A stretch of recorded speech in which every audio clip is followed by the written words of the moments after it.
Hey, what's up you guys? I'm back with another video, and today we're going to be talking about some common crypto scams and how to avoid them. So this article on time.com by Megan DeMatteo, crypto scams are on the rise. Here's how investors can protect their coins. So let's just get into it. So basically, crypto is pretty new. It's been around for quite a few years now, but there's a lot of sophisticated scammers out there capable of pulling off Olympic level hacks and schemes. One example is the Squid Game scam, in which investors allege a new Squid cryptocurrency token and related immersive online game were actually just an elaborate scam, and they stole more than $3 million and pretty much released a token saying that they were Squid Game, that they were going to make a Squid Game, and then just pretty much disappeared. So here are some of the common scams and red flags to look out for. So almost 7,000 people lost an upwards of $80 million in crypto scams last year, and this is up from over 570 cryptocurrency scams and $7.5 million in losses the same months the previous year. So first is demanding crypto only payments. So usually institutions will also accept US dollars or whatever your local currency is as well, instead of just cryptocurrency. And blockchain lacks the know your customer protocols in a lot of instances. That should be changing pretty soon. There's been some new regulation, obviously, but people can transact on the blockchain basically anonymously, making it easy to trick you, take your money, and run. Another one is anonymous or fake identities. So since a lot of decentralized platforms, they don't really have many safeguards in place, you don't really have to say who you are in order to use them. It's kind of easy to scam people out of crypto, but since data can't be altered or removed from the blockchain, transactions are public record, and the US Justice Department has been able to track some money, but obviously they have been tracking like bigger, like multi-million-dollar scams instead. There is also a possibility that crypto tokens, NFTs, and other digital blockchain assets could be used by bad actors to launder money. That one's pretty interesting. But the tech is getting where it needs to be able to track where that money is coming from and where it's going. They suggest sticking with beginner-friendly crypto exchanges like Coinbase and Gemini, and that's one way to avoid the risks that come with smaller niche exchanges. Another one is digital collectibles and games. So, for example, the Squid Game scam. If you got scammed in that one, I am so sorry, but they now have the ability to create games and imaginary worlds on the blockchain and then do an absolute rug pull. So, sometimes you can buy a newly minted coin or token. I have actually been victim of one of these scams. I can't remember what NFT it was, but I was on Discord and I fell for one of those DMs. I had no idea it was the DM.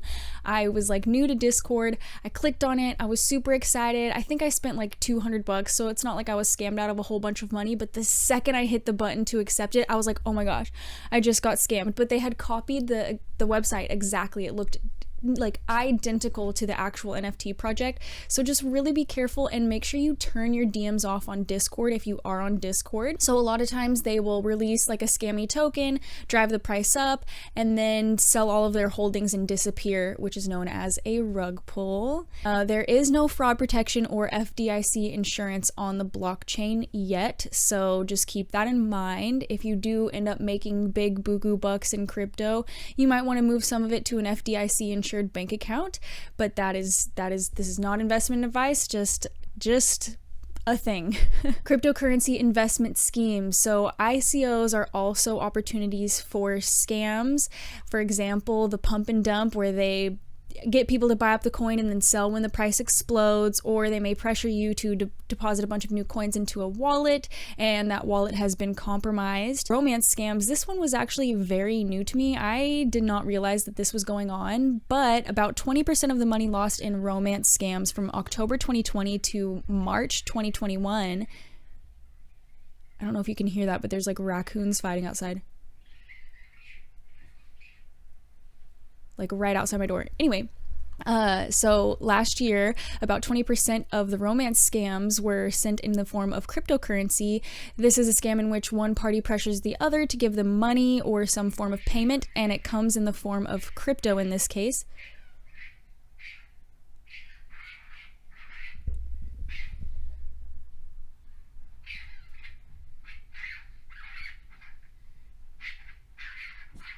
Sounds like zombie raccoons are outside of my door. Anyway, another example is a phishing scam, and phishing attacks are pretty standard on the internet since the internet was the internet, and since phishing scams were able to be a thing, they were a thing. So this is where bad actors send emails attempting to bait recipients into clicking links and inputting their personal details, specifically crypto wallet key info.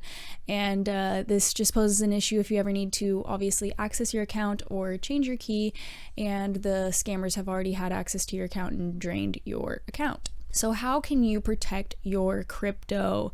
So one example of a big crypto investor lost $2.5 million when somebody hacked into his Evernote account and got his private key. And they suggest never investing in crypto at the expense of saving for emergencies or paying off high debt. Like all of us crypto YouTubers here on this platform, I am just going to echo the saying, please don't invest anything that you're not willing to lose.